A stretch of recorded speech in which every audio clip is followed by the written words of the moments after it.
अमन physics classes YouTube channel में आपका स्वागत है। मैं मिथिलेश पाठक। पिछले वीडियो में हम लोगों ने पढ़ा था प्रत्यावर्ती धारा का समीकरण I बराबर आई नॉट साइन ओमेगा टी।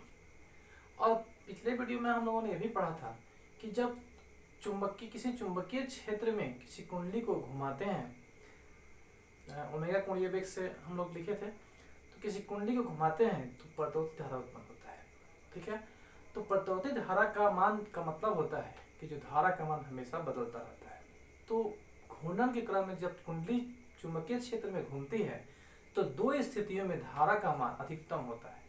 उसी स्थिति को हम कहते हैं, उसी मान को कहते हैं प्रत्यावर्ती धारा का शिखर मान या आयाम। ग्राफ में से भी हम लोग देखे थे, जैसे मान लीजिए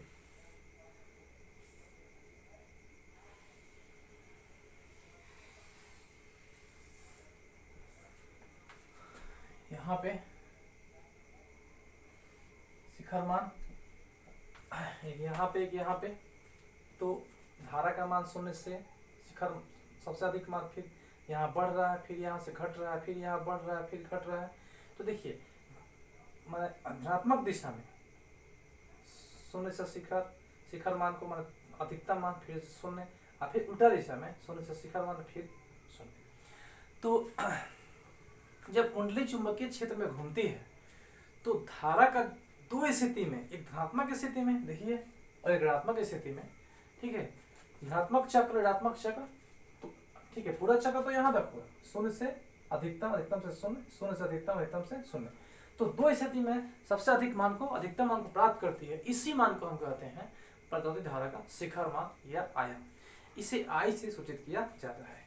तो हम लोग जो समीकरण पढ़े थे, I बराबर I zero sine omega T या I naught I sine omega T, तो आई नॉट जो देख रहे हैं इसी को कहते हैं धारा का, प्रत्यावर्ती धारा का शिखर मान।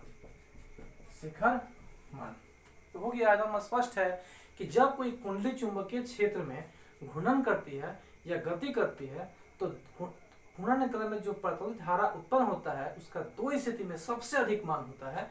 उसी मान को हम कहते हैं धारा का शिखर मान अथवा आयाम, और इसे आई नॉट से या आई नॉट आई जीरो से सूचित किया जाता है। अब देखते हैं आवर्तक। कुंडली जब चुंबकीय क्षेत्र में घूमती है तो एक दिशा में शून्य से अधिकतम, अधिकतम से शून्य, और फिर ठीक है विपरीत दिशा में शून्य से अधिकतम, अधिकतम से शून्य। तो इस टाइम को कहते हैं T/2, और यहाँ तक जो टाइम यहाँ से यहाँ तक होता है वो होता है T। तो पूरा एक चक्कर यहाँ तक हुआ ना, ये धनात्मक चक्र, ये ऋणात्मक चक्र। ठीक है, तो ये पूरा कुंडली को पूरा एक चक्कर लगाने में जो समय लगता है उसी को कहते हैं आवर्तकाल, और इसे बड़ा टी से सूचित किया जाता है।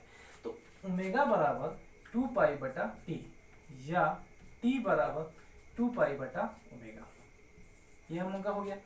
तो एक बार फिर आवर्तकाल बता दें आपको कि जितने समय में कुंडली एक चक्कर पूरा करती है उतने ही समय में कुंडली का जो धारा का जो मान होता है शून्य से अधिकतम, अधिकतम से शून्य एक दिशा में, और फिर विपरीत दिशा में शून्य से अधिकतम, अधिकतम से शून्य को प्राप्त करती है। यहाँ तक एक चक्कर हुआ, तो यहाँ से यहाँ तक के पूरे समय को हम कहते हैं क्या, धारा का आवर्तकाल, और इसे टी से सूचित किया जाता है। तो ओमेगा कोणीय वेग बराबर 2π/T, तो T बराबर 2π/ओमेगा।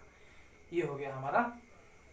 तो हम लोग क्या क्या पढ़े, शिखर मान, सबसे अधिकतम मान जो होता है वो शिखर मान कहलाता है, और पूरे एक चक्कर में जो समय लगता है उसे आवर्तकाल कहते हैं। अब हम लोग पढ़ने जा रहे हैं आवृत्ति।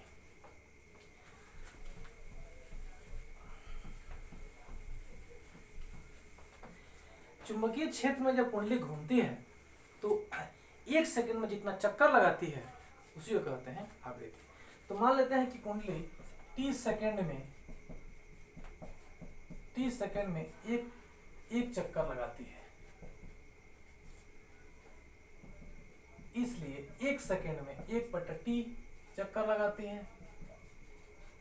एक सेकंड में चक्कर हुआ ना, यही तो आवृत्ति है। F = 1/T या F बराबर 1/2π/ओमेगा या F बराबर ω/2π। ये हुआ हमारा आवृत्ति, इसका ऐसा ही मात्रक हर्ट्ज होता है। तो ये हमारा हो गया आवृत्ति। फिर से देखते हैं आवृत्ति को कुंडली 1 सेकंड में जितना चक्कर लगाती है, तो 3 सेकंड में 1 चक्कर, तो 1 सेकंड में 1/t चक्कर, तो 1/t यही F बराबर 1/t, आवृत्ति F बराबर 1/t, F बराबर 1t का 2 पाई बटा ओमेगा पी। पहले निकाले थे ना t का मान 2 पाई बटा ओमेगा, तो ओमेगा ऊपर ओमेगा बटा 2 पाई, इसका मात्रक इसे मात्रक हर्ट्ज होता है। अब हम पढ़ने जा रहे हैं प्रतिवर्ती धारा का औसत मान।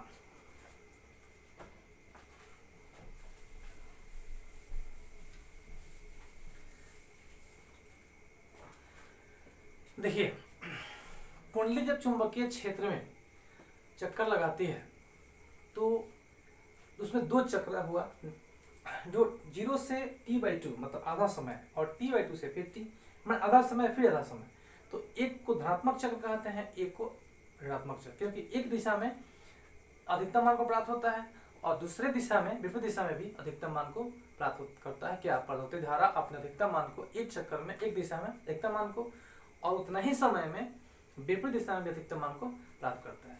ठीक है, तो अब हम लोग को निकालना है, तो एक बात देख लिया ना हम लोग कि एक दिशा में शून्य से अधिकतम, अधिकतम से शून्य, अब फिर विपरीत दिशा में शून्य से अधिकतम, अधिकतम शून्य हो गया धारा का मान। अतः धारा का जो औसत मान हुआ वो तो शून्य हुआ, पूरे मान जो हुआ पूरा समय, पूरा चक्र के लिए 2 चक्र हुआ, धनात्मक अर्धचक्र और ऋणात्मक अर्धचक्र, लेकिन पूरे चक्र के लिए प्रतिवर्ती धारा का जो औसत मान हुआ वो हुआ शून्य। तो अब हम लोग धनात्मक अर्धचक्र के लिए औसत मान निकालने जा रहे हैं। तो लिखेंगे यहाँ पर धनात्मक अर्ध चक्र के लिए t बराबर 0 से t/2 के लिए इतना t2 t बराबर 0 से तक के लिए औसत मान I बराबर 0 से t/2 I dt, I m हो गया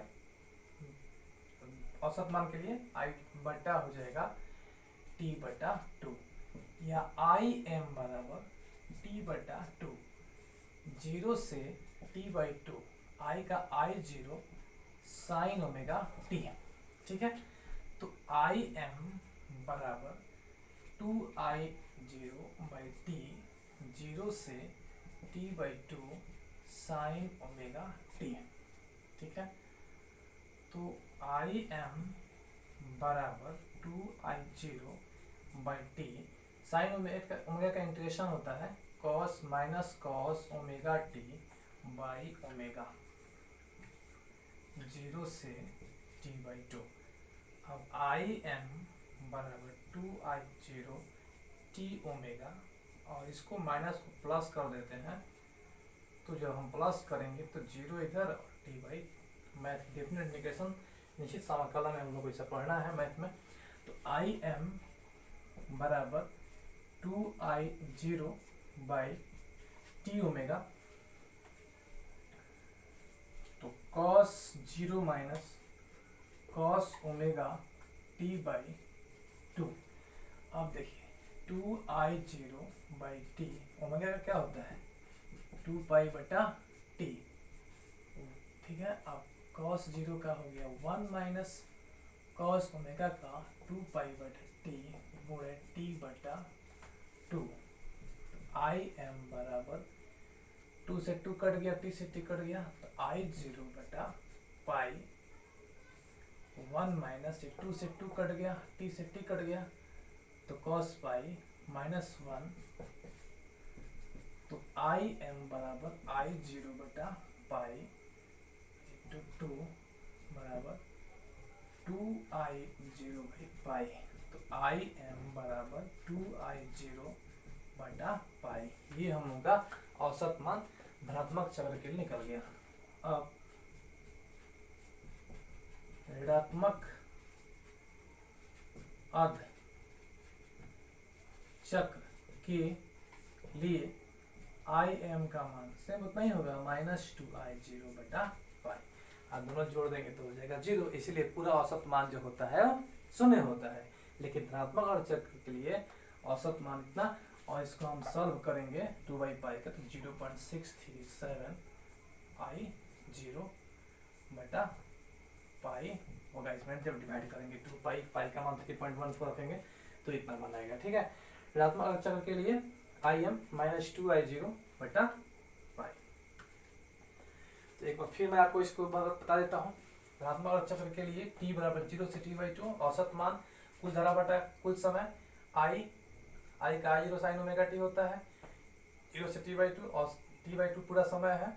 और चक्र में t/2 ना होगा, पूरा चक्र के लिए ना t होगा, तो t/2 ये ऊपर गया तो t/2 ना, 2/t ना होगा, 2I0 बाहर निकल गया, साइन ओमेगा टी का समाकलन माइनस कॉस ओमेगा टी का यहाँ बटा में ओमेगा हो गया।